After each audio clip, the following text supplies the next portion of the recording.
तो नमस्कार, मेरा नाम है प्रशांत। स्वागत है आप सभी का आपके अपने यूट्यूब चैनल स्मार्ट से रूट में। दोस्तों, केंद्रीय अर्धसैनिक बलों के लिए जब दिल्ली हाई कोर्ट ने कहा था कि इनको भी पुरानी पेंशन योजना का लाभ दिया जाना चाहिए, तो इस पर केंद्र सरकार ने सुप्रीम कोर्ट में जाकर स्टे ले लिया था। और अभी जो है सुप्रीम कोर्ट पर फैसला आ गया है कि केंद्रीय अर्धसैनिक बल के जो जवान है उनको पुरानी पेंशन दी जाएगी या नहीं दी जाएगी। इस पर फैसला सुनाया गया है। क्या फैसला सुनाया है, क्या निर्णय लिया गया है, आगे वीडियो में आपको विस्तार से बताएंगे। जाने के लिए देखने के लिए बने रहेगा वीडियो में। चैनल पर नहीं तो चैनल को सब्सक्राइब कर लीजिए, बेल आइकन दबा लीजिए ताकि ऐसे वीडियो आपको मिलते रहें और आप हमेशा अपडेट रहें। चलिए बिना देरी करते वीडियो को स्टार्ट करते हैं।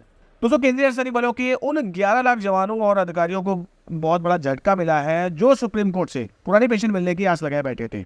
सोमवार यानी बीते कल सर्वोच्च न्यायालय ने इस मामले की सुनवाई की। सुप्रीम कोर्ट ने उस निर्देश पर अंतरिम रोक की पुष्टि की है जिसमें पुरानी पेंशन योजना 1972 के अनुसार केंद्रीय अर्धसैनिक बलों के केंद्रीय सशस्त्र पुलिस बलों के कर्मियों पर भी लागू होने की बात कही गई थी।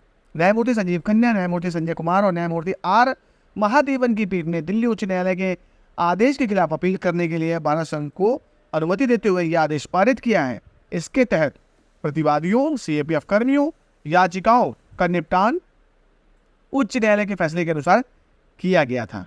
सीएपीएफ में ओपीएस लागू करने के लिए यह याचिकाएं पवन कुमार एवं ने दायर की। तो फिलहाल सुप्रीम कोर्ट ने इस चीज़ पर रोक लगा दी है कि जो आर्मी, एयरफोर्स, नेवी को पेंशन का अधिनियम के तहत उनको पेंशन दी जाती है वो केंद्रीय अर्धसैनिक बलों के जवानों को नहीं दी जा सकती। बता दें कि पवन कुमार मामले में यह माना गया था कि केंद्रीय अर्धसैनिक बल संघ के सशस्त्र बल हैं, ऐसे में पुरानी पेंशन योजना उन पर भी लागू होती है। सुप्रीम कोर्ट के समक्ष हुई संक्षिप्त सुनवाई के अतिरिक्त सॉलिसिटर जनरल ऐश्वर्या भाटी ने बताया, याचिकाकर्ता देश की रक्षा करने वाले बलों के साथ समानता की मांग कर रहे थे। उच्च न्यायालय ने भी माना कि ओपीएस का लाभ पवन कुमार मामले में यह माना गया कि केंद्रीय अर्धसैनिक बल संघ के सशस्त्र बल हैं, पुरानी पेंशन योजना उन पर भी लागू होती है। सुप्रीम कोर्ट के समक्ष हुई संक्षिप्त सुनवाई में जनरल ऐश्वर्या भाटी ने बताया कि याचिकाकर्ता देश की रक्षा करने वाले बलों के साथ समानता की मांग कर रहे थे। उच्च न्यायालय ने भी माना कि ओपीएस का लाभ सीएपीएफ कर्मियों पर भी लागू होगा। दूसरी ओर सीनियर एडवोकेट अंकुर छिब्बर ने सीएपीएफ कर्मियों की ओर से अनुरोध किया कि इस मामले में एक निश्चित तारीख दे दी जाए।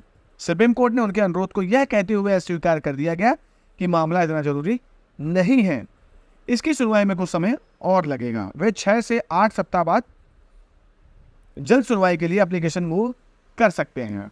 सीएपीएफ के 11 लाख जवानों अफसरों ने गत वर्ष पुरानी पेंशन बहाली के लिए दिल्ली हाई कोर्ट में अपने हक की लड़ाई जीती थी। इसके बाद केंद्र सरकार ने दिल्ली हाई कोर्ट के फैसले को लागू नहीं किया। इस मामले में केंद्र सरकार ने सुप्रीम कोर्ट से स्टे ले लिया।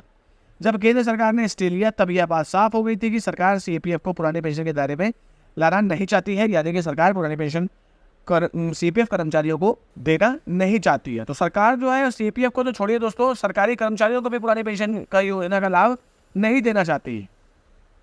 हैरानी की बात तो ये है, दिल्ली उच्च न्यायालय ने पिछले साल 11 जनवरी को अपने दिए एक अहम फैसले में केंद्रीय अर्धसैनिक बलों सीएपीएफ को भारत संघ के सशस्त्र बल माना था। दूसरी तरफ केंद्र सरकार सीएपीएफ को सिविलियन फोर्स बताती है। अदालत ने इन बलों में लागू एनपीएस को स्ट्राइक डाउन करने की बात कही।